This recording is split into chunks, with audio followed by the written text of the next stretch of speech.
Good morning and welcome to StudyIQ. I am Prashant Mahavani. I hope you all are doing good, dear friends. Before we move ahead, I would like to share something with you guys. If you are going to appear for a civil services preliminary exam tomorrow, then just to stay calm.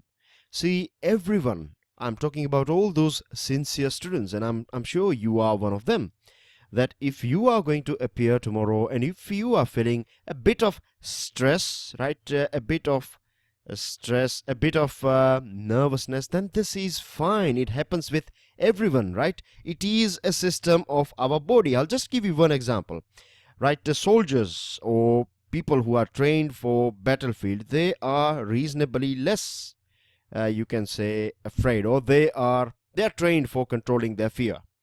Now, if they hear someone is firing bullets at them, then what is the most logical thing to do? The most logical thing is to hide behind a stone, isn't it? And wait for the opportunity for you to reciprocate. Now, the thing is, if you don't have this system, if we are talking about this imaginary fearlessness, where if someone is firing at bullets towards you and you are standing there, then this is not, you can say, bravery. This is foolishness, right? So this thing indicates that our body, our mind, our whole evolution, right? You cannot go against it. If you feel a little bit of stress, then this is fine. It is preparing you for a big day. So don't worry about it, right? No one, as far as I know, there won't be any student out there at all who won't be feeling a little bit of stress. Even that person is going to get the first rank from this prelim, that person would be feeling the same stress. So relax. The other thing is, don't worry about results, right? Tomorrow you have to perform. That's it. Just perform. You can do a little bit of deep breathing before you go in. Now, you may have different techniques to calm yourself. I'm just giving you a thing that has worked for me in every different phase of my life. So if it works for you, that's fine. If prayers works for you, then do that thing. But just to stay calm, because when we are calm, our performance basically improves, rather than in a when you are performing in a very stressful situation. Naturally, you are going to miss all those things that you are good with, And one more thing I would like to say, that yesterday I saw a comment, I think it was day before yesterday's video. One of you have asked, can you wear a wristwatch? Now the thing is, go through the notification, right? This is not the time to discuss about notification, but yes, very briefly I would say, if it's a normal wristwatch, right, without any Bluetooth connectivity or calculators or anything, normal wristwatch, then yes, you are allowed to wear it. No one is going to stop you from wearing a wristwatch, and I will reckon you guys to wear a wristwatch, right? You must wear a wristwatch rather than relying on a clock. Like many examination centers, they don't have a clock in each classroom, so you should have your own clock. And one more thing that I would like to say, if you don't know something, right, if you are not aware about something, if you are not sure about something, then don't reply to someone's comment. I saw this thing that someone said that no, you cannot wear wristwatch. Yes, you can wear a wristwatch, and this is also an appeal to all the students. If you are knowing that yes, this thing is allowed, then help other students out there, right? So please do this thing for me. Now let's move on to editorials. Dear friends, today is Saturday. We don't have that many items that are important for your examination. Like this article is pure about politics, chasing a rainbow alliance, whether it is going to be difficult for Mr. Modi or BJP in 2019 election or not. It's up to you. If you are interested, go through it. If you don't have extra time, then you can leave it.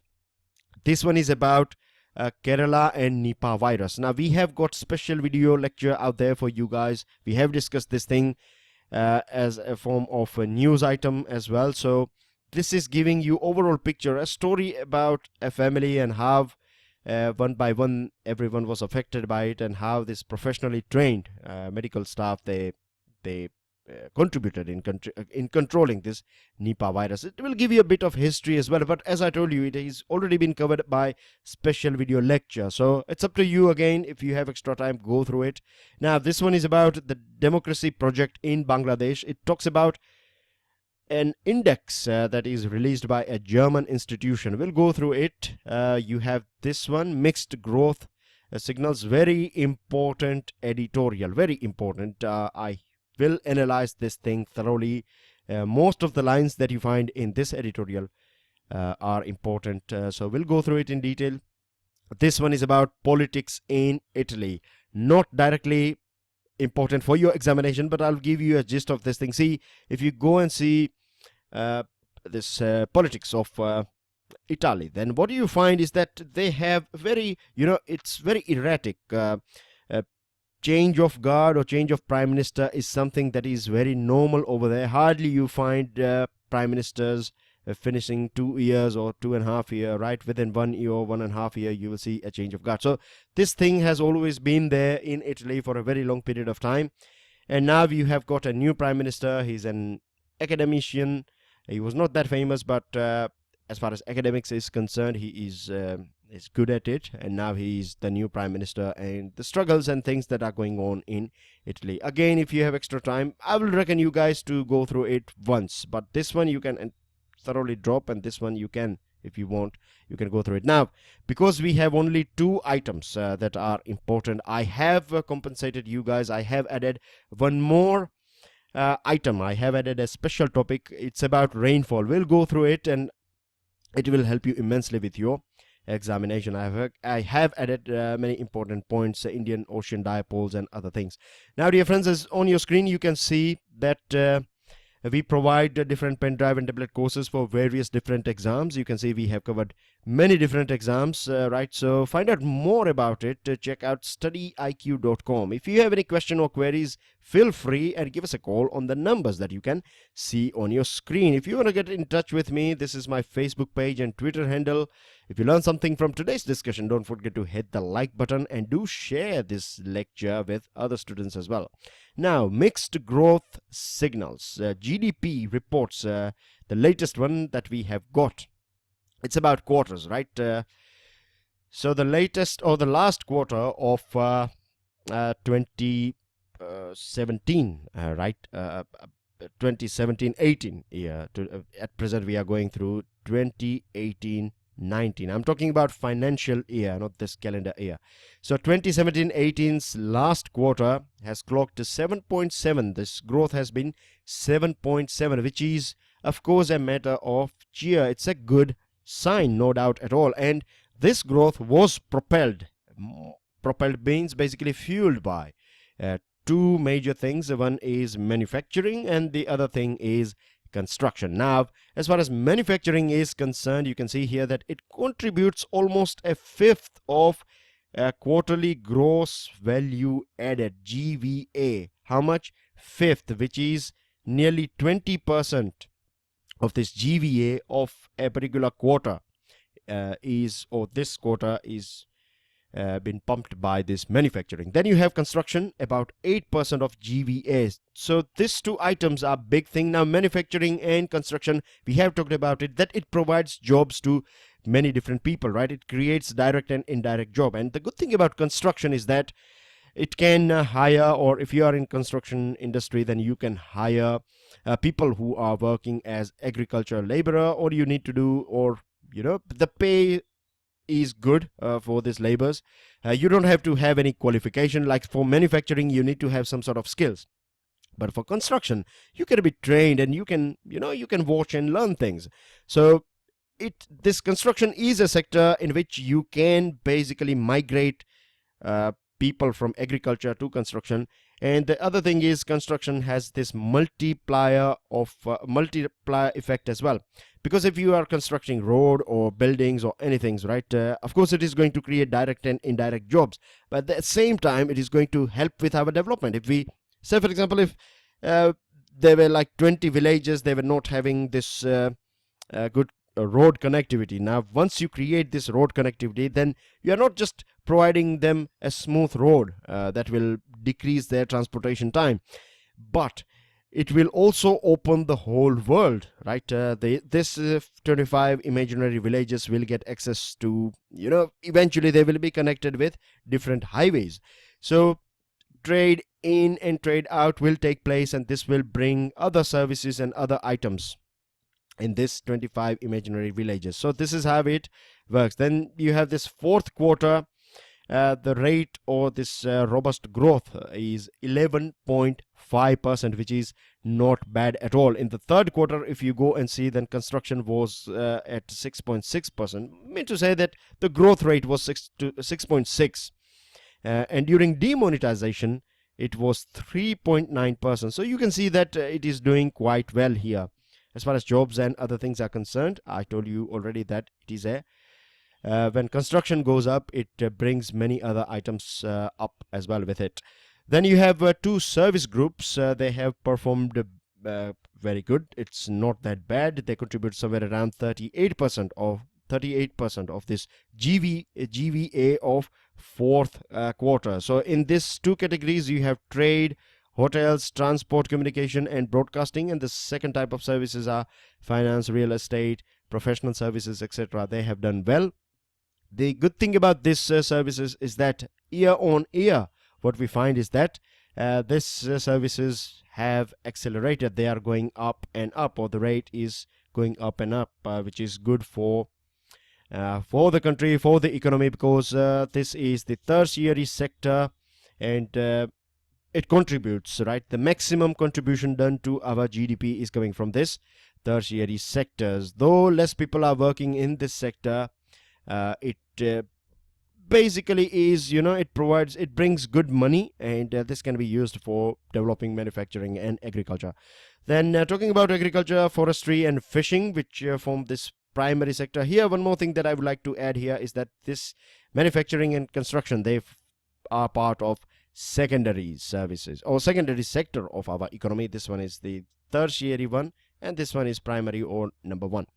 So agriculture, forestry, fishing, they are also not that bad, right? 3.4, but still we need more expansion in this thing. Now, what are the other pressure points or things that are not going that well? Private final consumption expenditure is bit down. If private expenditure is down, then all these things that you produce is not going to get consumed. The other thing is government spending has eased as well. So government used to spend a bit more. Remember, we were talking about during the second or third quarter that government investment means government has injected a huge amount of money, government spending is going on and things like that. But now we see that government has eased it a little bit. So it is not that bad at present, but yes, we need to do something about it. We need private players. When government is spending less, then what we need is private players spending more. If we have this sort of rhythmic ups and downs, or if we can have this sort of sync, then it is going to be of great help for our economy. The other thing is things going on, right? At one time you find that this government spending is going down. The other side, we find that oil prices are going up. So if oil price is going up, then it will add 14 to 15% of your production cost is oil or this transportation cost, and transportation cost directly associated with your fuel prices. Now fuel, 80% is coming from abroad. So if conflicts are going in different parts of the world, and if oil price is going up due to various different reasons, now I will leave it on you guys to decide find out what are various different reasons. We have talked about it many a time. So because of this thing, inflation, right? General rise or overall rise in prices of all different things will go up. When inflation goes up at the same time, right? This is one reason why inflation will go up. The second reason is that so far we have seen that people are making money, right? All these things are doing well. So more money in the hand of people. When you have more money, right, you have more money chasing limited goods. So again, this is something that kicks inflation. So these are two reasons through which we can say inflation going up. So when inflation goes up, to control inflation, RBI will raise its interest rate. So when interest rate goes up, loans become expensive. When loans become expensive, less investment by people. You will not purchase a car or house or something when loan rates are high. So because of all these things, it can hamper our expansion or growth and other like all these sectors. And this is something that we need to be careful about. When rupee weakens, or when compared to dollar, when rupee is down, it helps.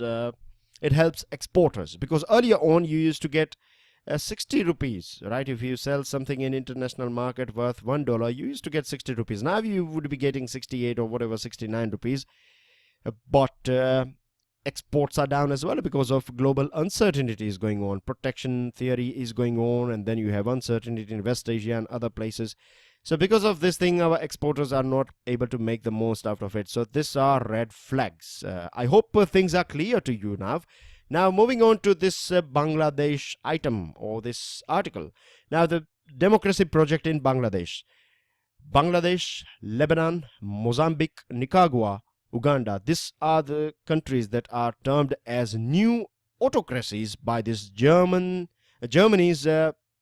Bertelsmann Foundation. They come out with this report called Transformation Index Transformation Index, and the latest one, Transformation Index 2018, which is also known as BTI. Now remember, this is an organization that brings out this transformation index. It belongs, or it is, the origination country is Germany. Remember this sort of information. You find at least one question in your preliminary exam every year, this sort of GK based, this index question. So remember this one. So 58 out of 129 developing countries are autocracies as per this latest report, right? And since 2006, this index is going on. They measure the quality of democracy, market economy, and governance of 129 developing countries. Now, what do we find in Bangladesh? If this particular article is talking specifically about Bangladesh. Now, if we go back in the history of Bangladesh, then what we have seen is that it was under this rule of Pakistan before freedom. Then 1971, it got freedom.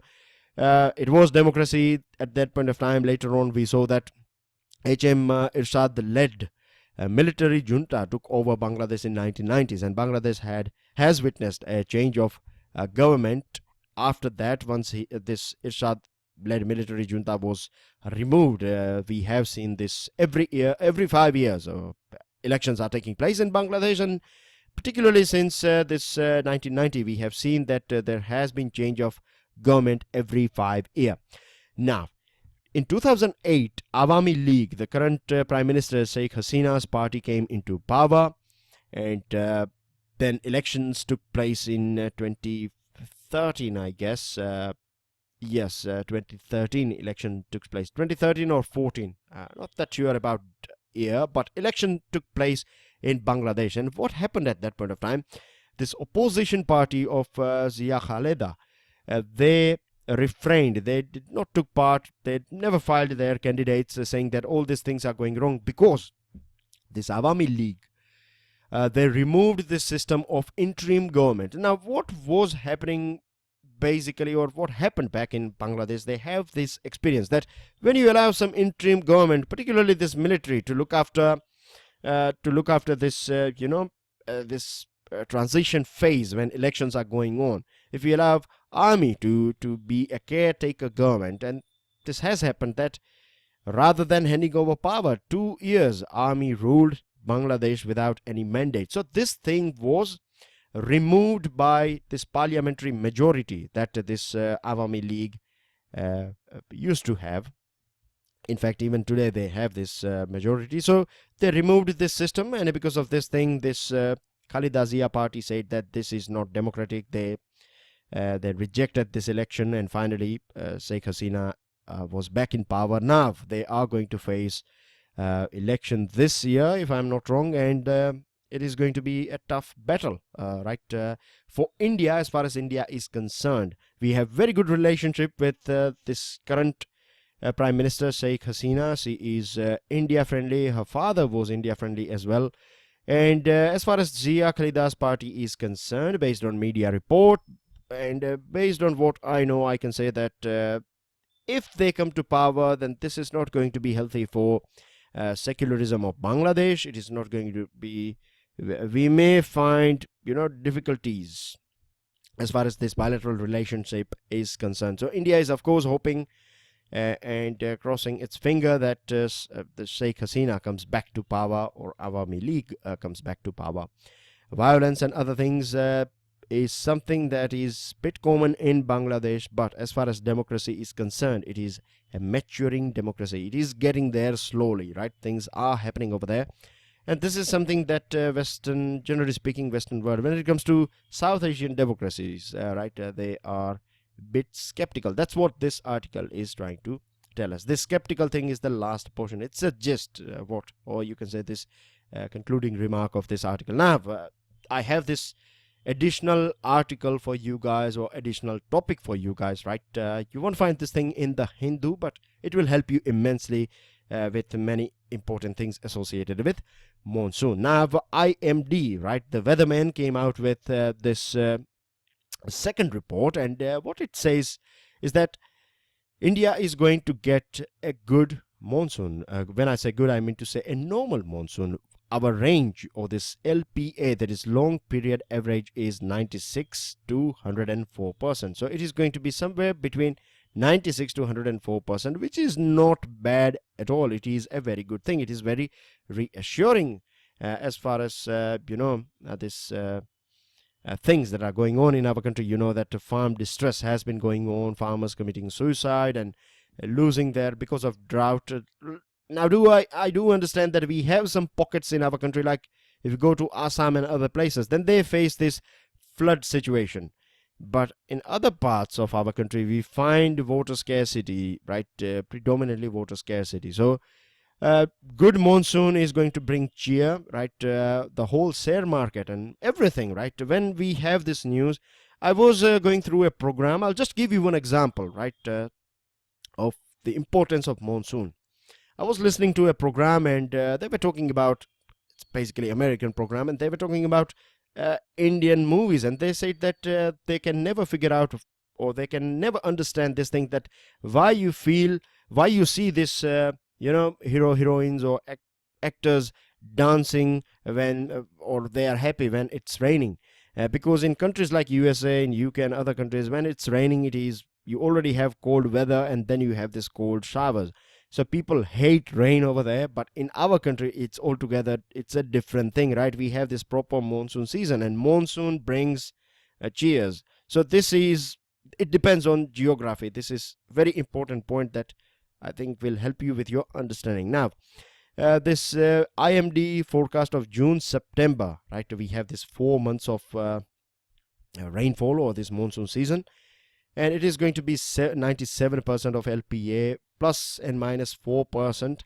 Now it breaks it down into specific months. Like in July, it is going to be 101%, and August it's going to be 94%. But error factor is going to be plus or minus 9%. So what we can learn from this thing is that, see, rainfall itself is a very erratic thing. Nowadays we have this technology. Prime Minister was talking about this thing in Singapore, that because of this latest technology, we can be 100% sure. All these models, different models that we have, right? Forecasting, supercomputers, and other things that we use. So now we can be, on dot. We can be sure about what's going to happen. This is one of the biggest, you can say, benefit of using latest technologies. And it helps in pre-planning. Now, we talked about this thing that in many different states, like in Gujarat, Maharashtra, and other parts of our country as well, they have started digging ponds and other things so that we can increase our water storage capacity. So we need to boost investment in irrigation. We need to introduce this drip irrigation. Water recharge and storage infrastructure should go up, and this is something that should become part of government's project. It should take place in each and every village of our country, each and every town and district headquarters in our country and metro cities. The other thing is, at the same time, we have to work on this setting up solar powered pump sets, but we have to be careful here that we have to educate farmers that don't use, when you have free electricity, when you have this solar power available, then they may run this field with flooding. They will flood their fields. We don't need that much water anyways, even for our rice. We have talked about this thing, a Mozambique technique, remember? So We have to educate our farmers. Of course, providing solar powered pump sets is good, but without education, without this help, it's not going to help groundwater. Cold storage facility, so just in case if anything goes wrong, we have a storage facility that can save our products. And it also talks about this report that we may be affected by this Indian Ocean dipole. This is our Indian Ocean here. I'll just give you a brief of Indian Ocean dipole, how it works. So you have this, of course, a Western Indian Ocean, and this is Eastern Indian Ocean. I hope this thing is clear to you. Now in this picture you can see here that you have two types of Indian Ocean dipole. One is called a positive phase and the second one is called negative phase. Now remember, positive is positive for India and negative is negative for India. Just remember this thing and it will be fine for you. Now what happens in positive phase? Western Indian Ocean water, surface water, I'm being very specific here. Remember, it is the surface water that we are talking about. So surface means the water that you find on the upper level. It becomes warm, and this Eastern Indian Ocean water becomes cold. So when warm water is there nearby Africa, it brings heavy rainfall in our country. When you have warm water nearby Australia and Indonesia, it creates a drought situation. So in August we may find a little bit of negative phase of Indian Ocean dipole. So this is a thing, and we also know that global warming is going on. If we go through figures, then we find that rainfall pattern has been coming down. Less and less rainfall. Many times you get monsoon showers are heavy, post monsoon showers are heavy, but in monsoon period you don't have that much rainfall. So we have to prepare ourselves, and we need to bring all these technologies and all these things that we can do to mitigate this negative impact of global warming and climate change. I hope things are clear to you now. Now dear friends, moving on to important news item. Citizenship Bill is being looked after by Joint Parliamentary Committee JPC, and they would need more time to go through it. Then Prime Minister affirms India's strategic autonomy. It's Shangri-La dialogue. Prime Minister talked about it, was in Singapore, and he talked about that we are not in favor of any USA, Russia or China. We are having a balanced relationship with all the country. He talked about this Indo-Pacific region as well. Now you have this center has notified Kaveri Authority, which will decide water sharing among all these four parties. We find good politicians and good example. The person that you can see on your screen is a person from Assam, MLA, and he helps poor people. So this sort of people are there as well. Now I'm not personally aware about his career or anything. I just saw this article in the Hindu today, and I thought that I should share it with you guys. If you are local people, you will be knowing how good this gentleman is, but the Hindu report is saying that he is a good man. So we have good politicians as well. Now here you can see this protest going on, and to be honest, this is my personal opinion, right? I hate this sort of thing. Why you need to waste milk? Why you need to waste food items, right? There are so many people out there, they are hungry. If you want to protest, there are many different ways as well, but why you need to create this sort of things, I never understand. Then Gauri Lankesh was killed for anti-Hindu views. A very sad thing that in country like India, right, people are being killed because of different views. This is having different opinions and views is part of our whole society and system. Then you can see change of guard. We were talking about this Spain and Catalonia, and here you can see Mariana Rajoy has failed this no confidence vote. Government launches, this is not covered in Hindu, but here you go. It has launched income tax reward scheme. So if you provide lead or information about black money, then you will be compensated by government. These are your answers. These are your questions. 2 questions. Again, best wishes for your examination, dear friends. Don't forget to check out StudyIQ.com. Keep your area green and clean. Look after your environment. Hit the like button if you have learned something from today's discussion, and do share this lecture with other people as well. Thank you very much. Again, remember, stay calm and just enjoy the process, right? Just enjoy the process. Best wishes. God bless you all. Jai Hind.